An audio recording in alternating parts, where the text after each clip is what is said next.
ദ്രാവകത്തിൽ കണികകൾ തമ്മിലുള്ള ആകർഷണബലം കൂടുതൽ, ഖരത്തെ അപേക്ഷിച്ച് കുറവ്, വളരെ കുറവ്, മുകളിൽ പറഞ്ഞവയൊന്നുമല്ല. ഖരത്തെ അപേക്ഷിച്ച് കുറവ്. പൊട്ടാസ്യം പെർമാംഗനേറ്റ് വിഘടിച്ചാൽ ഉണ്ടാകുന്ന വാതകം. Hydrogen, oxygen, carbon, carbon dioxide. Oxygen. പ്രകാശ സംശ്ലേഷണ സമയത്ത് നടക്കുന്ന ഊർജ്ജമാറ്റം ഏത്?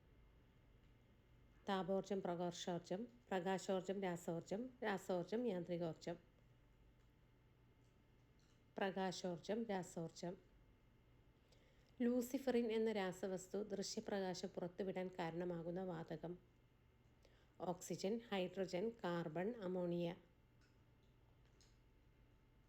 Oxygen. Thanks for watching my dear friends. Please subscribe and share my channel. Thank you.